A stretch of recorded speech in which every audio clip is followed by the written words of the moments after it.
Би 10 жилдээ 9-р ангид төгсөөд кино урлагийн сургуулийн нэрмжид урлаг урам эмсүүдэд орсон юм. Тэгээд нэг ширээний найз бодлох дээтэй их л татна найзууд. Тэр бид хоёрын сонирхолтой байсан болохоор зүү орох заагүй гэдэг шиг л найзалдаг байв. Хоёулаа аниме үздэг байсан юм л да. Тэгээд нэг өдөр тэр надад ийм аниме үздэг хүмүүсийн групп чат байна орох уу гэлээ. Би ч зөвшөөрч тэр групп чатанд өсвөр насны 14-өөс 20 насны залуусыг хөвчлэн байдаг. Тэд чатлан калтан бас уулздаг. Нэг сонирхолтой хүмүүс л цугладаг групп чат гэсэн үг. Бид хоёр ч их уулзалтанд явна. Уулзаад караоке орно, заал авах зэрэг зүйлс хийдэг байлаа. Тэгээд тэндээс би нэг залуутай танилцаж чаталдаг болов. Надаас 3 ах. Удалгүй үрхэж өглөө. Намайг баг байхад ээж авсалж, ээж маань дүү ихт бид гурыг ганцаараа өсгсөн юм. Тэр үед ээж маань анх удаа хүнтэй харилцаа тогтоож гэртээ авчирч байсан үе. Удалгүй тэр ах манад амьдрах болсон. Ээж тэр хоёр нийлж их уун. Их ч жим байдлаас нь залхаад гэрээсээ яваад туустай байх болсон. Тэр ах ээжийг гэртээ байхгүй дуучихсан үед нь уурлаж ам зүрхөөр чамайг явуулж яан шүү гэх зэрэг үгсийг хэлж намайг айлгадаг байлаа. Дүүг болохоор би шороо оронгоор орж гарсан хүн. Чамайг шоронгийн андуудаараа бүх стүүлэн чи зүгээр л банд болно. Банд гэдэг үгний утгыг мэдхүү. Зэргээр их шорон үгсийг ашиглана. Ээждээ хэлээгүй зүгээр л айсан баг. Тэгээд л хичээлээ тасалж байнга тэр уулзалтанд очих болсон. PC тоглоомд ч донтоод PC-г хонох болов. Манай нөгөө найз хичээлдээ яваад би тэр үедээ үргэлж байсан залуугаа дагаж гадуур дотор явдаг болов. Тэгэж явсаар PC-ний мөнгө олдохгүй үед найзынх нь илүү байшин очоод хондог болсон. Намайг оролдож инээд ирээ болдохгүй байсан болохоор их л итгэдэг байлаа. Ингэж явсаар 2 сар гаруй ирсэн байлаа. Мэдээж дундуур нь ээж хоногоор явсан гэд зодно. Загнаа их л юм болно. Нэг өдөр бас л ээж тэр ах хоёр архиа ууж дүү найзынх руугаа хонох гээд яв. Би гэртээ баймааргүй санагдаад шууд л гараад явчихсан. Найз залуутайгаа нөгөө найз залуу нь очиж хонвоо. Гэхдээ тэр шөнө намайг бараг л хүчинт ч гисэн. Өмнө нь ганц 2 удаа надад санал тавьж байсан ч үгүй гэхээр зүгээр л унцчихдаг байсан юм. Би их хөвдөд уйлаад түлхээд л байсан. Тэгээд уйлаад байсан болохоор болсон л доо. Би ч буруу хараад уйлж байгаад унтчихав. Өглөө нь босоод явах гэтэл чи анхныхаа шөнөний нөхөр болох хүнтэй өгнө гэж боддог гэсэн биз дээ. Би угаасаа чамд хайртай хоёулаа угаасаа гэрлэх юм чинь битгий их шаналаа гэд. Би ч гэрлүүгээ очиж бодож үзээд хэлсэн үгэнд нь итгэх шиг жоохон шаачтэй. Тэгэж үерхэж авсаар цаар харангийн дараа би жирэмсэн болчихсон байв. Ярилцаад гарахаар болов. Ээж ч уусаар л ээжийн дүү над руу чат бичиж та хоёрын нэгийг нь авч гэртээ байлгыг юм. Дүүгээ явууллаа. Ээжийг уухад байхаар нь гэртээ тогтгоо байлж нилээн удаан гадуур яв. Тэгэж явсаар би төрөхт өгөж хөөрхөн охинтой болсон. Хүүхдийг нь гаргасан юм чинь гэсэн шиг намайг зоддог болов. Гэртээ сууж байгаа намайг хартна, хэрүүлүүдэн зодно. Тэгээд дараа нь охиноо 2 настай байхад дахин жирэмсэн болсон байв. Хүүхдээ том болгочход ажилд ороод сална гэж боддог байсан надад их хэцүү байлаа. Ахуулах гэж эргэлзэж явсаар 17 хоног үрч үзүүлэхэд авахгүй томорчхож гэв.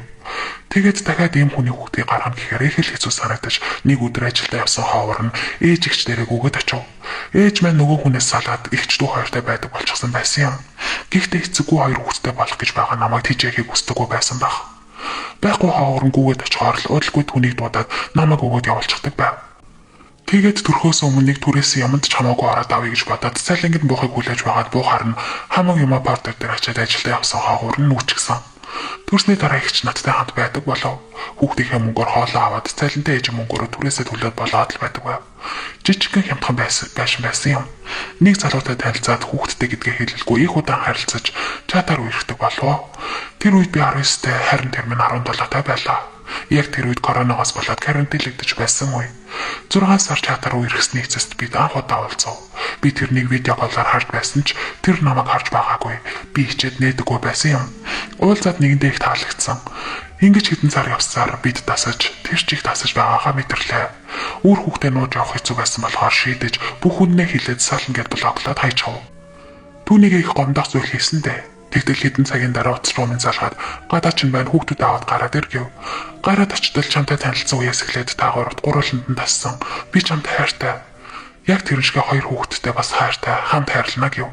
Аав гүсэн надад аавын хайр, ахын хайр бас хайрлахын хайрыг мэдрүүлсэн дээ. Тэгж явсаар удалгүй ээж гिचтэйгээ танилцуулав. Ээж минь миний 2 хүүхэдтэй охиныг ингэж хайрлаж байдаг мундаг хүү юм аа. Ээж нь зөвшөөрөх юм болоо да. Миний охин битгийх тасаарай гэв.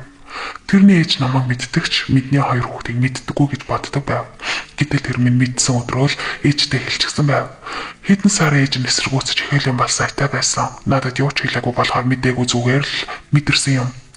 Удалгүй би жирэмсэн баснаа мэдв. Түүндээ хэлтэл их л баярлаж хүлээж авсан. Би 21 настай 3 хүүхдийн ээж, тэр минь 19 настай анхны хүүхдээ үлгэдэж авлаа. Хадмуудтайгаа харилцаа муу биш ч харьцдаггүй. Хүүг минь төрөхөд ч хатан байна. Хүүдэр минь ирээгүй. Цагаан сараар очиход анхаарсан. Хүн нэмэгдвэл хүнс нэмэгдэн гихчээр би хүүхдээ харж гэртээ нөхөр их сургуулийн хажуугаар цагийн ажил хийж болгодог байсан ч амьдралд хүрэлцгээ болоод сургуулиасаа гарч ажиллаж эхлэв. Амьдралч дээшсээр хинээс ч гуйхааргүй амьдардаг болов. Хэцүү нөхцөлд хайхар хүнтэй амьдарч байхад хүн чинээ таадаг байсан хамаатнууд танил ээжигч дүүгийн хандлага мэдгэдэггүй зөрчлөгцөөр. Баг хүүгээ ой гарантай байхад дахин жимсэлж 2025 оны 2 сард хөрхөн охиноо төрүүлв. Эмч нарын үйл тасан хандлага хариуцлага гүйлээс болж цуусыг алдаж даралт тэгсэж хүрэлтийн өндөрлөөр арай ч үхчээгүй төрлөө. Эмнэлэгт 5 хонсон ч даралт 150-80-аас буухгүй байлаа. Эмч ямар ч юм тусалд тарианд буухгүй байгаа болохоор энэ нэмийг авчруулж уувал тэгээд буух юм бол эмнэлгээс гарган бас орон хүрэлцэхгүй байна гэд эм бичиж өгөв. Тэр эмийг нь жуугаад даралт буугаад арай гайгүй 120 лөө буу. Яг 8 цагийн зайд авахгүй бол буцаад өсчихнө. Тэгсэн чи эмээ 2 сар уугараа гэд даралт гаагүй болохоор нь уухтайгаа багсгаад эмээ болоорой гэд эмнэлгээс гаргаваа. Гараад өрхтөө хямралтал ийм хүчтэй юм бичиж өгч болж байгаа юм бах та. Хоёр эмийн нийлмэл олон жил даралт өндөр яваад ямар ч юм таарахгүй болсон үедээ тацагтаа тулахаараа удаг хөгшин хүндэл бичиж өгдөг юм дээ гэж санаа алдаад. Өөр юм нөлөөлөхгүй энэ л болгож байна гэтэл болж өгөл уухгүй өөр амраад буулгаарай гэж зөвлөв. Би ч их судалж үзтэл хоёр хүчтэй эмний нийлмэл эм нэг нь хүүхний сүгээр дамжин гэсэн байсан болохоор уухгүй их л гүрдэг болов. Тэгээд ээж минь хамт байхаа болж байр маань томроод манай 3 өрөө байрнаасаа нүүж 2 өрөө байр түрээслэв. Тэр үед охин минь 3 сартай байлаа. Яг 6 сарын 1-нд нүүж орсон юм. Охин минь цаваас сэргэлэн өвч ороод уйлдаггүй байсан. Гэтэл нэг өдөр босод өдрийн лайлаар 12 өнгөрөөгд охиноо хөхүүлээд унтахаар нь дэрийг нь өөр хөдөртэй зэрэг зүйлэн тавиад охиноо тавиад унтлаа. Өглөөн сэрээ цаг хартал 9 өнгөрч байна. Нүд таг анатай. Нөхрөө хөлөөрөө хөшгөлөж сэрээгээд ажилласаа хоцорсон байна. 9 өнгөрчиж гэтэл нөхөр босож уцаа цэнэглэж асаагаад хувцсан өмсөв. Би ч шүн үрээр сэрэхгүй унтчихлаа. Яасан сайхан унтчихваа гэж бодсоор охиноо тэрврээ түлийг нь барьтал хүүтэн байна. Гайхаж босоод хүнжилгүй унтуулаад дааруулчихсан юм байх таа гэж тэрврээ тавтал би энэ хөшинг нүдэ шүлсээрээ норгоод нухаад хартал хамарнаас нь цус гарчихсан байна. Арчиж үнсээд сэрэх гээд оролцсон сэрэхгүй байна. Миний охин гэдэл үнсээд л яасан сайн унтж байна гэдэл их л оролцсон хариу алга. Тэгээд л орлоод явчихсан. Нөхөр яг гарах гэж байсан. Ирээд охиноо хараад түргэн дуудаад л би сэрэх гэж оролцсоор ээж рүүгээ залгаад тэр үед хин рүү залгаснаа ч мэддэггүй юм. Нөхөртөө охиноо өчгсөн байсан. Нөхөр охиноо хөвтөлөд хүнчлөөр хочсон байв. Би уурлаад, уйлаад охин чинь өвдчихсэн байхад яагаад тавьж байгаа юм бэ гэд уйлаад буцаагаад өргөөд тэрвэрлэв. Нөхөр минь охиноо өнгөрсөн ойлгосон юм шиг байгаа. Би түргэн ирээд эмнэлэг яваад сэгэнд орох байх л гэж бодсон. Явах юмнуудаа бэлдээд. Түргэн 20 минутын дараа арай нэг юм ирв. 50 үзийгээд үзснэ нас барсан байна гэд цагтаа додов. Ингээд л охин минь 6 сарын 9-нд өнгөрсөн юм да. Түргэн хөхөөрөө дарсан уу гэлээ. Би бодог байхад тэгээд хэлэхэр нь нэрэлт ихчгүй гэж бодож айж галзуурах шахав. Тэгээд ээж дүүгээл нэмэгдсэн маш олон хүн ирчихсэн байсан. Цагдаа өрхийн эмнэлэг мөрдөгч гээд ирээд л мэдүүлэг аваад л дуусаад охиныг минь аваад яв. 3 өр минь юу болж байгааг олохгүй ээжээ дүүг аваад явчлаа штэ гээд л. Би галзуурах шахан байж байтал ээж над руу хараад хүрээ чи хөхөөрөө дарчаагүй бидтэй гэж хэлэхэд нь ухаан алдаж би нэрэлт ихчихсэн юм уу ээж би мэдэхгүй байна гэж уйлаад нэг мэдсэн нөхөр охиныхоо хүрэг зургийг жаадсан тэгээд аваад ирсэн байв. Ээж галтхонд хоол хийгээд алдан харцгаа нийлэхгүй болохгүй гэд хатам ээж нөхөр дүүгээр явах гэж байв. Би ч явна гэж дагсаар байгаад яв. Ээж авдаа эргэж дураад эрдэм намтай сайн хүн болно. Ээж авдаа гомдоогүй явж гэхээс өөр зүйл хэлсэнгүй. Нэл хүүхд хорогдож бодох зүйл байхгүй сүүнээс цагаахан сэтгэлтэй л гэлээ. Эргээд түрэнгийн хүүгийг сосоод жоохон ч гэсэн уучирдаг юм билээ. Чад хатгаараа хүмүүс ханд өгч ирж байсан ч нөхрийн талынхнаас хатам ээж болон хатам ээжийн дүүгээс өөр хүн ирсэнгүй. Манай талаас 3 сая, нөхрийн талаас 800 мянган цугларсан. Тэгээд хоолунд хийх зүйл ламаар номшуулах тоолонд мөнгө өгсөөр. Гарах газраа боёны компани судлахаар хатам ээж нөхөр хоёр явсан юм. Ганцхан чанх урд зөвл байна гэсэн болохоор хэдхэн боёны компани байлаа.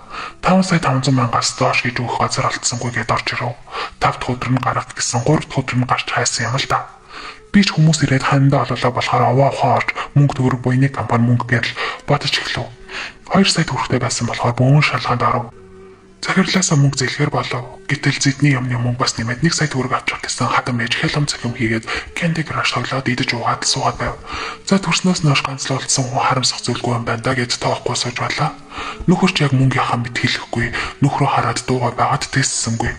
Хүмүүсийг явсны дараа хоёр ээж нөхөр хүүхдүүд бид нар үлдэхэд нөхөртөө хэлв. Чи дараатайгаа яриул яасан л та.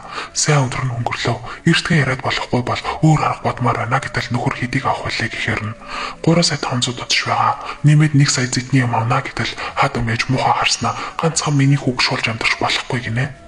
Хадам ээж цааш үргэлжлүүлэн танайхаа одоо дуусч байна уу? Их хүн ирэх тусам их зэдний юм орно.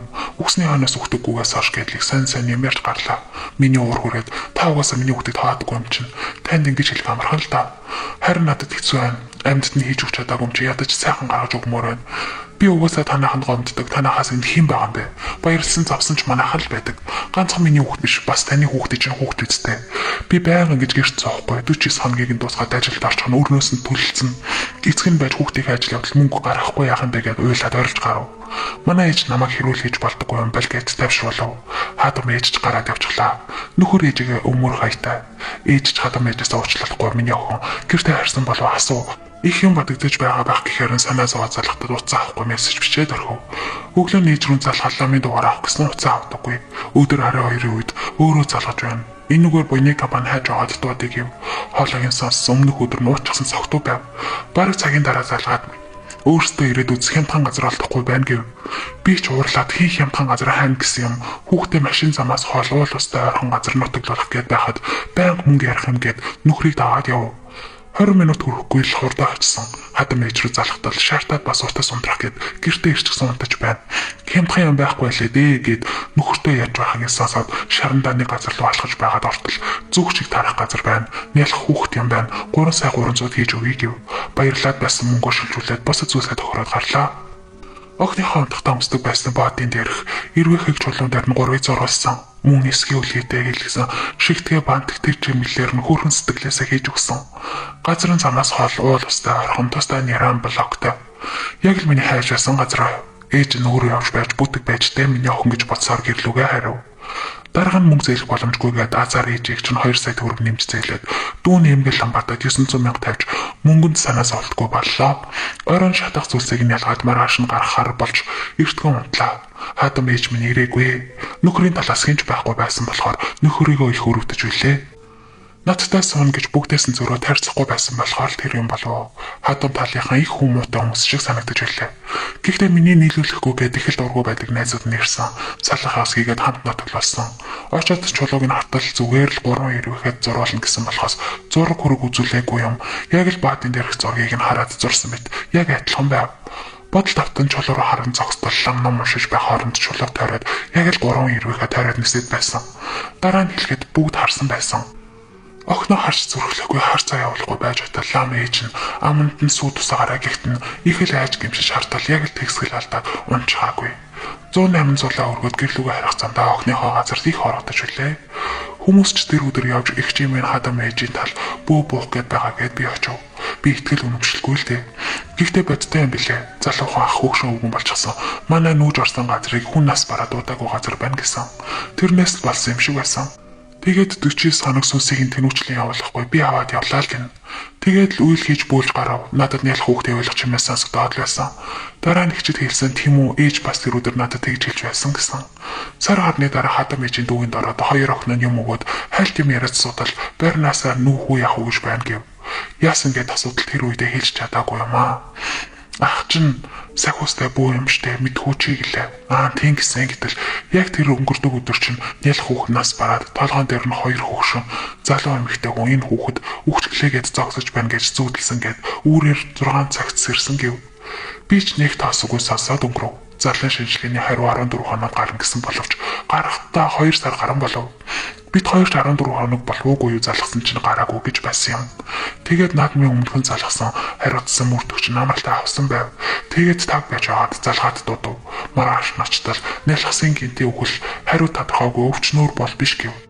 Би ганц айж байсан зүйлээ асуулаа. Хөхөрөө дарсан бол суунд гарсан бол хариугаар гарах уу гэтэл гардаг тийм зүйл алга юунаас болсон тодорхойгүй байгаа болохоор дахин мэдүүлэг авна гэдээ аваад бид хоёр ч өгöd гарлаа. Гэхдээ би хаяа тэр даралтын юмнаас болчихоо гэж их боддог. Нүгэд удаагүй болохоор юм цэвэрлээд янзлаад ядраад даралт ихсээд байхаар нь 2 хоног уучихсан юм л да. Задлангаар гардаг үгийг мэдэхгүй. Үздэг хардаг хүмүүсийг хэлсэндээ таарсан болохоор 9 сарын ихээр бид байрныхаа түрээсийг дуусгаад байрнаасаа гараад олон хүний энерги шингэсэн газар түрээсний байр хэрэггүй санагдаад 5 хоногтойгоор аваад одоо сайхан л амьдарч байна. Хүүхдээ алдсан хоёр ямар ойлог байв гэжтэй. Нөхөр 2 жил гараа ажилласан ажлаа амралтгүйгээд ажилласаа гарав. Намайг ганцаараа гинүүлдэж чадахгүй байсан байх. Би ч дахиж хүүхдтэй болчих бол охин минь ирнэ гэсэнтэй гэж бодсоор хүүхдтэй болохоор хичээж өглөө болохоо орой ундахтаа гэд 2-3 удаа тест дээр үздэг болов. Нэг орой үзсэн бас л нэг зураас тесттэй тавиад уйлж байгаад унтчихж сэрээд хаях гэд харсан чинь 2 болчихож итгэж өгөхгүй дахиад үзтэл нэрэл 2 байна шүү. Одоо миний үр гидсэнд хөлөөл байж байна. Яг бидний амьдрал өмнөх шиг хангалуун сайхан биш. Олон үр шивтэй хэцүү болсон ч гэсэн яг ийм үед хүний чанар тарнагддаг юм билээ. Дахиад нөгөө хүн чинээ таадгүй байсан танилуд байхгүй болсон. Гэхдээ зүгээрээ 24 наснда дахин нөхөр минь 22 наснда их зүйл үзлээ. Амьдралаас олон зүйл сурч сургамж авч бас юм гэдэг учиртай байдгийг ойлгосон юм да. Бөө өвөө хурдан нүгэж байх нүгээгүй болохоор миний бие хөвтөж шүн болох муухай зүүдэлж хүүхэд минь золбчих гээд байсан. Тэгээд очиод үзүүлэлт намайг загнаад сэвцсэн байна. Тэндээ удсан болохоор дагаад ирчихсэн гэд үйл хийж өгөөд сахиус өгөв. Бас өөд болсон охиныхоо ямиг шатааж араас нь явуулахгүй гэртээ өрөөд тавьчихаж ингээд байвал наад хүүхэд чинь амирлахгүй гэд намайг шатаа гэв. Хэцүү байсан 20 удаад гэхдээ юу ч үлдээхгүй шатаасан. Манайх гэдэг аль чинь яг л нэраа хүүхэд нь байж байгаа юм шиг л бүх юм нь байлгаж байсан юм. Илдв зүйл зүтлэхгүй би ч тажгүй одоогоор зүгээр л байна. Эцэст нь гэж хэлэхэд юм гэдэг чинь учиртай байдаг юм билээ. Бас зовх цагт хүний шанар танигдана. Би гэхдээ уучлсан. Хадам ээж ч миний хүүхдүүдтэй их ойр байдаг болсон. Манай том охины хичээлд нь авч зүүдэг хичээлийг нь давтуулж шилждэг болсон. Хүнийг уучлах бас их ухааных юм билээ. Энэ их зүйлийг хамт туулж яваа нөхөртөө би маш их хайртай.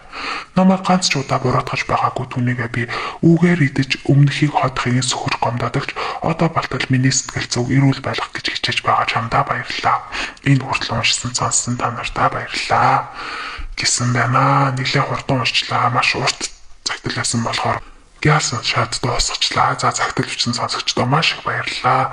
Аз жаргал сайхан бүхний хүсээ үлдсэн амьдралдаа тайван сайхан байгаарэ гэд чанга тэмүүлдэг хэлгээе.